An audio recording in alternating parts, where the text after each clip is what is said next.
Estudo do Evangelho de Jesus, livro de Marcos. Capítulo 5 de Marcos. E chegaram à outra margem do mar, à província dos Gadarenos.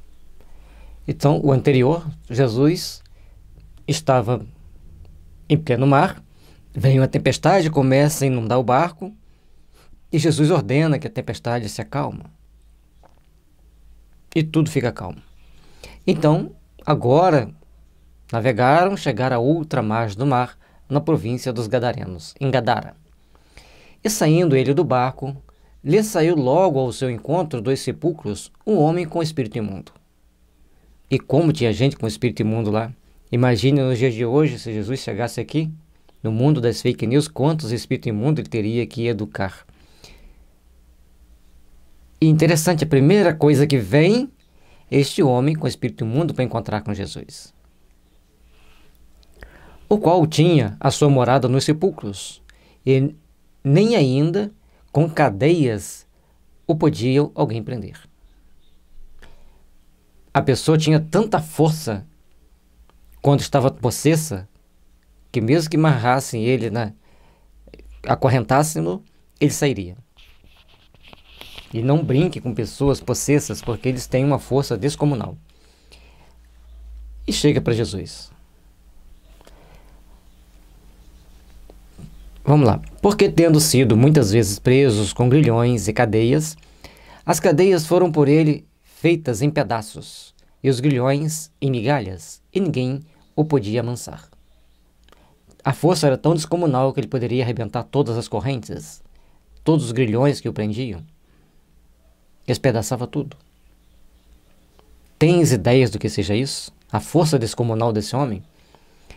E andava sempre, de dia e de noite, clamando pelos montes e pelos sepulcros e ferindo-se com pedras.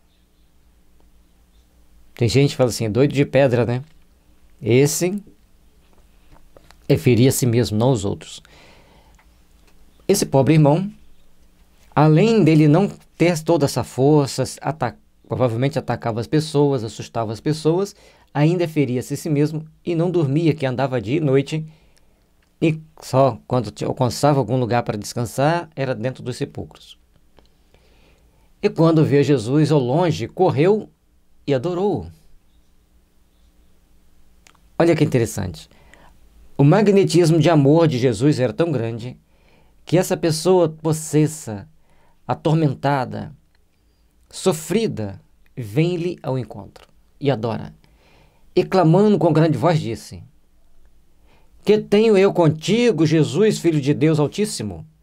Conjuro-te por Deus que não me atormentes.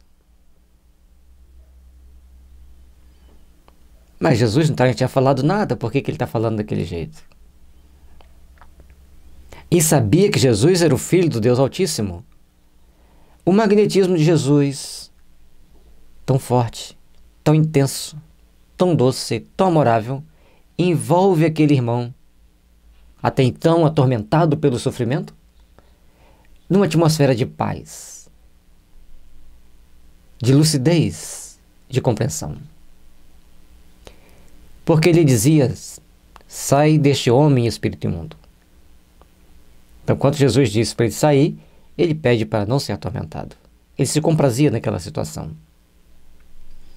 Ele perguntou-lhe, qual é o teu nome? Ele respondeu dizendo, Legião é meu nome porque somos muitos. Era uma legião de espíritos que estavam com aquele homem. E rogava-lhe muito que os não enviasse para fora daquela província. Eles queriam ficar na província. Entendam os detalhes. Quando Jesus pergunta-lhe o nome, ele diz que é legião, porque eles eram muitos, e pede que eles queriam ficar na província. E andava ali pastando no monte, uma grande manada de porcos. Porcos, pastando ali no monte. E todos aqueles demônios lhe rogaram, dizendo, manda-nos para aqueles porcos, para que entremos neles. E Jesus logo lhe permitiu. Aí nós temos que entender o seguinte: Eles estavam realmente falando de porcos que estavam ali pastando no monte? Porque porcos, a denominação de porcos, normalmente entre os hebreus, que o porco para eles só servia para matar, para fazer gordura, para fazer vela. Eles não comiam carne de porco. Só comia carne de porco as pessoas porcas, as pessoas de má vida. Porque era uma questão de ser impuro comer carne de porco. E saindo aqueles espíritos imundos, entraram nos porcos, e a manada se precipitou por um despenhadeiro no mar. Eram quase 2000, e afogou-se no mar. Vejam bem, Jesus ia permitir que 2000 porcos adentrassem ao mar para se afogar? Nós temos que entender o detalhe. Aí, já que nós falamos que porcos poderia ser gente de má vida, pastando, a gente não costuma falar para a pessoa, vai pastar? Então era uma forma de dizer que ali tinha pessoas de má vida que andavam para aqueles montes fazendo nada, fazendo o que não devia. E os manadas de porcos, de espíritos, que foi entrar na manada de porcos, entre aspas, e entraram no mar, e afogou-se no mar. Entrar no mar é entrar no útero, na bolsa de água. Afogar-se, passar pelo renascimento, pela transformação pelo renascimento. Está claro aqui a reencarnação de que espíritos obsessores, espíritos maus, reencarnam em pessoas de má vida. Diferente de tudo que vocês tinham pensado, né? E os que apacentavam os porcos fugiram e o anunciaram na cidade e nos campos. E saíram muitos a ver o que era aquilo que tinha acontecido.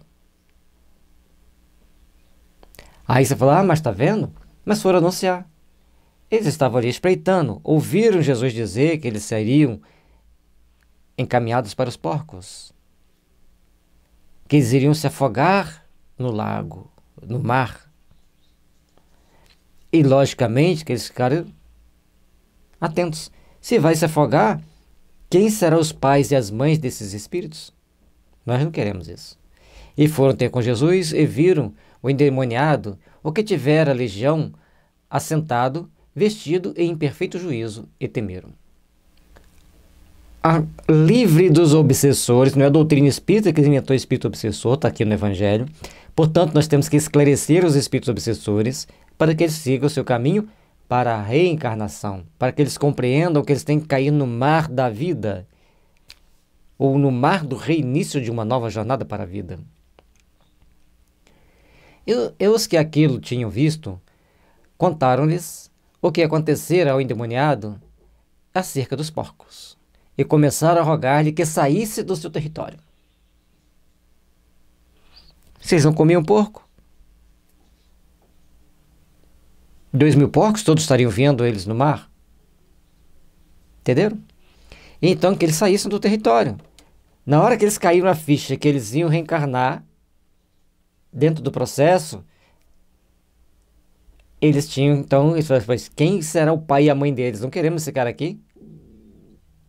Eu ser pai ou mãe de um desses espíritos? Deus me livre. Não queremos. Vai embora. E entrando ele no barco, rogava-lhe o que for endemoniado, que o deixasse estar com ele. E a pessoa que era o obsedado queria ir com Jesus. Jesus, porém, não lhe o permitiu, mas disse-lhe, vai para a tua casa e para os teus, e anunciai-lhes quão grandes coisas o Senhor te fez e como teve misericórdia de ti. Ele era tão bom intimamente, mesmo sendo apossado por aqueles espíritos, ele já tinha feito uma transformação íntima tão grande, feito reflexões muito grandes, muito intensas, que naquele momento ele já queria seguir o Cristo. E Jesus, grande conhecedor da alma humana, sabendo das lutas que aquele homem teria ainda pela frente, recomenda-lhe a ir ajudar seus familiares, a quem ele lhes devia a vida. E ele foi e começou a anunciar em Decápolis com grandes coisas Jesus lhe fizera, e todos se maravilhavam. Em Gadara, ninguém gostou, mas em Decápolis todos se maravilharam. Esses detalhes são importantes, porque cada um vai ver a cena de um jeito que mais lhe agrada ou mais lhe assusta. Por isso, a expulsão de Jesus e os outros acolhendo as narrativas do obsedado de Gadara. E certamente que a partir dali ele se transformou num grande pregador da Boa Nova. E passando Jesus outra vez num barco para o outro lado, ajuntou-se a ele uma grande multidão, e ele estava junto do mar. Sempre que Jesus passava por algum lugar, multidões o acompanhavam. Multidões se acercavam dele. Multidões se aproximavam do Mestre, necessitados do seu amor e da sua luz. Eis que chegou um dos principais da sinagoga, por nome Jairo, e vendo, prostrou-se aos seus pés. E Jairo, sendo um dos principais da sinagoga, aqueles que sempre estavam prontos a perseguir e caluniar Jesus, posta aos seus pés e roga-lhe muito, dizendo: minha filha está moribunda, rogo-te que venhas e lhe imponha as mãos para que sare viva. Aí agora, disse Jairo, diante do desespero da dor, da santa dor, roga Jesus para salvar a sua filha. E foi com ele, e seguia-o uma grande multidão, que o apertava. E certa mulher que havia 12 anos tinha um fluxo de sangue. E além de Jairo, tinha uma grande multidão que comprimia Jesus, tentava chegar perto dele, tocar-lhe de qualquer forma. Já viram quando sai nas ruas um cantor famoso? Que a multidão sai em cima, a segurança tem que ter muita força para segurar ali? Era um pouquinho pior com Jesus. As pessoas iam como um enxame de abelha para cima dele, tentando se aproximar. Por isso, de vez em quando, ele entrava no barco, ia para o mar, pregar para eles que estavam na margem. E como lá era frio, ninguém queria entrar no mar de noite. E a mulher, que já tinha 12 anos com aquela metrorragia enorme, e que havia padecido muito com muitos médicos, e despedindo tudo quanto tinha, nada lhe aproveitando, isso antes indo a pior. Procurou vários especialistas, vários médicos, gastou tudo que tinha e só piorou. Ouvindo falar de Jesus, veio por detrás, entre a multidão, e tocou seu vestimento. A fé, a força que ela buscou em si mesma, de encontrar em Jesus a sua salvação, a sua bênção, a sua possibilidade de redenção. Porque dizia: se tão somente tocar as suas vestes, sararei. Convicta de que o Mestre lhe restituiria a saúde. E logo se lhe secou a fonte do seu sangue, e sentiu o seu corpo estar já curado daquele mal.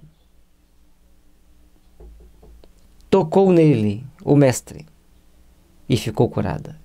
Aquele magnetismo doce, suave, cheio de amor, compaixão e misericórdia. E logo Jesus, conhecendo que a virtude de si mesmo saíra, voltou-se para a multidão e disse: quem tocou minhas vestes?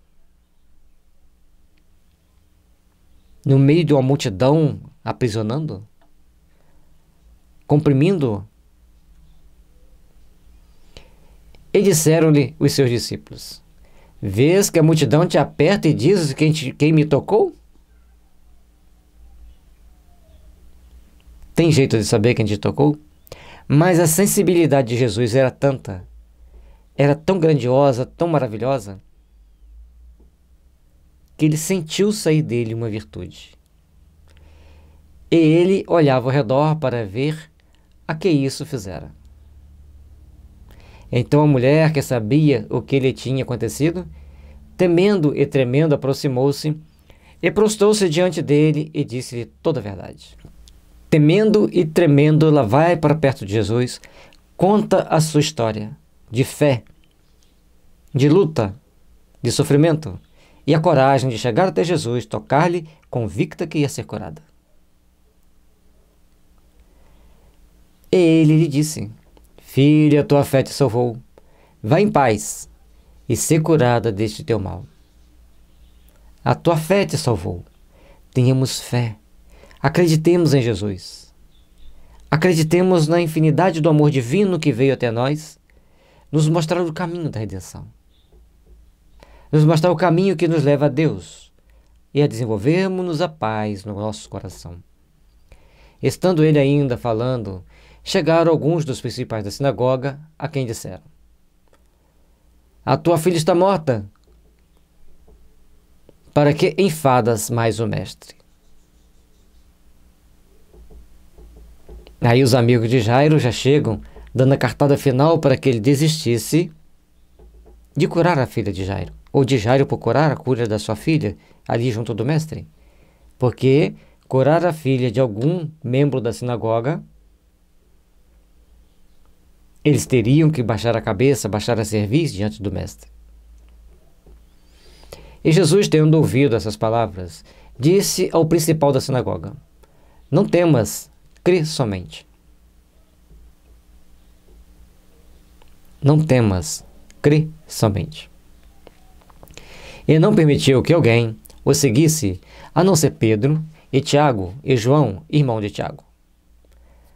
Nesses momentos mais delicados, Jesus levava Pedro, Tiago e João. Sempre que ele precisava de uma reunião mais particular, de mais intensidade, de mais impacto, assim como no Monte do Tabor, em várias situações, Pedro, Tiago e João. E tendo chegado à casa do principal da sinagoga, viu o alvoroço e os que choravam muito e pranteavam. Como dizem, choravam muito e pranteavam, acreditamos ou entendemos que quando morria alguém, as pessoas faziam um escândalo muito grande para sentir-se consternado com aquela morte. E entrando, disse-lhes: Por que vos alvoroçais e chorais? A menina não está morta, mas dorme. Aí você pode falar todas as suas teorias. Jesus tinha o poder de transformar qualquer coisa que ele quisesse. Ele criou o planeta. Ele é o responsável por sustentar a nossa vida. Ele poderia dar e tirar a vida de quem ele quisesse. E riam-se dele. Porém, ele, tendo-os feito sair, tomou consigo o pai e a mãe da menina, e os que com ele estavam, entrou onde a menina estava deitada. Daquele momento, para produzir aquele fenômeno, seja da cura, seja da ressurreição, como queiram dizer, ele pega seus 3 apóstolos escolhidos e mais o pai e a mãe da menina.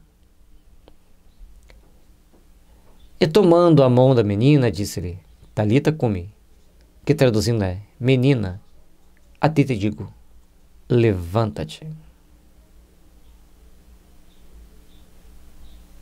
Fé, coragem, força magnética, um poder transcendente que até hoje não conseguimos entender. Aí você fala: mas eu não acredito. Quem foi visitar o Chico viu muitos milagres acontecerem.